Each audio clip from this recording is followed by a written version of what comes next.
لیکن جب میں ساری کہتا ہوں تو میں جانتا ہوں بہت سے خلا ہوں گے، شاید سینکڑوں کیا شاید ہزاروں ایسے ہوں جن کو ابھی تک تبلیغ کا سلیقہ بھی نہ آتا ہو، جنہوں نے یہ کام نہ شروع کیا ہو، لیکن اللہ کا یہ ایک خاص سلوک ہے مومنوں سے کہ ان کا 10واں حصہ بھی اگر مستعد ہو جائے تو یوں معلوم ہوتا ہے کہ ساری کی ساری جماعت مستعد ہو گئی ہے۔ ایک کو 10 پر غلبہ عطا ہونے کے یہ بھی معنی ہیں کہ ان میں 10 کے برابر طاقت پیدا ہوتی ہے تو غلبہ پاتے ہیں 10 پر۔ یہ کیسے ہو سکتا ہے کہ طاقت ایک کی رہے اور 10 پر غلبہ پا جائیں؟ بس اس میں ایک وعدہ ہے اور ایک خوشخبری ہے۔ وعدہ یہ ہے کہ ہم تم میں سے ہر ایک کو 10 کی طاقت عطا کریں گے، اور خوشخبری یہ ہے کہ پھر تم بظاہر برابر ہوگے ان کے، پھر بھی ان پر غالب آ جاؤ گے۔ یعنی یہ نہیں فرمایا کہ وہ 10 ہوں گے تو تم 11 ہو جاؤ گے۔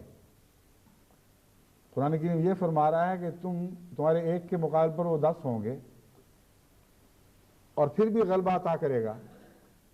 تو اس میں یہ نقطہ سمجھنے کے لائق ہے، اگر خدا نے جو طاقت تمہاری بڑھائی ہے محض اس طاقت سے جو خدا نے عطا کی مگر پھر بھی تمہاری ذات میں ظاہر ہوئی، اس سے تمہیں غلبہ عطا ہوتا تو کئی بیوقوفوں کو غلط فہمی ہو جانی تھی کہ ہم نے اپنی طاقت سے دشمن کو مارا ہے۔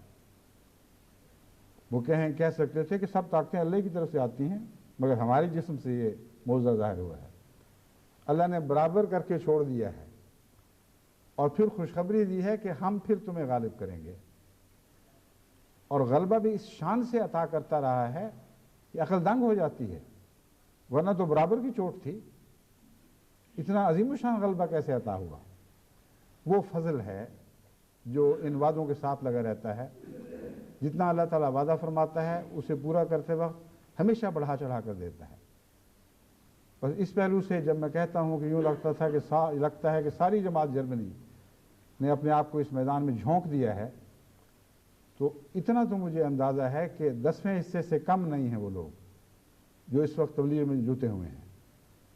اور جیسا کہ میں نے بتایا اللہ کا وعدہ ہے جب 10واں حصہ بھی اللہ تعالیٰ کسی قوم کا زندہ کر دے تو بقیہ 9 کی کمزوریاں بھی ان کی زندگی کے تابع چھپ جاتی ہیں اور ان پر پردہ پڑ جاتا ہے۔ بس اللہ کرے کہ ساری جماعت اسی طرح بیدار ہو جائے۔ مجھے یاد ہے میں علماء کو کہا کرتا تھا کہ تم ایسی بڑبڑ کی باتیں نہ کرو، تمہاری کوئی تعداد نہیں ہے، تم سمجھتے ہو کہ تمہیں ہم پر عددی غلبہ حاصل ہے، جتنے احمدی ہیں یہ جاگ اٹھیں تو پھر تمہیں سمجھ آئے گی کہ طاقت ہوتی کیا ہے۔ جتنی احمدی کی تعداد ہے اس سے کئی گنا زیادہ خدا تعالیٰ کے وعدے کے مطابق ان کو قوت عطا ہوتی ہے، اور پھر اس کے اوپر روب ہے۔ وہ ریح حکم والی بات جو ہے وہ اس کے علاوہ ہے، روب کے ساتھ ان کو غلبہ عطا ہوتا ہے۔ پھر نصرتا بالروب، حضرت مسیح موعود علیہ السلام کو خدا نے وعدہ فرمایا تھا کہ اس روب کے ساتھ ہم نصرت عطا کریں گے۔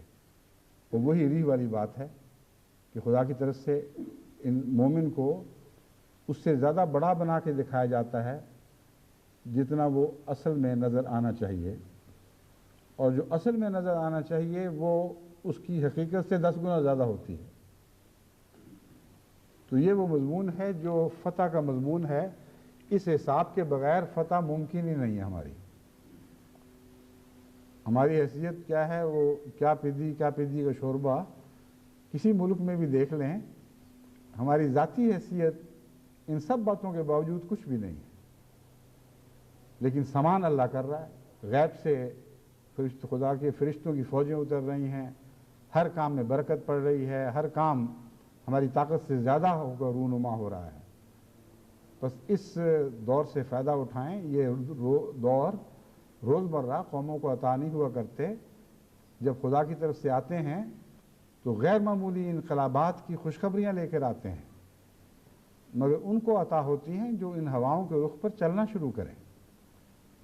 بس یہ سفر اختیار کریں اور بڑے زور اور شدت کے ساتھ اختیار کریں۔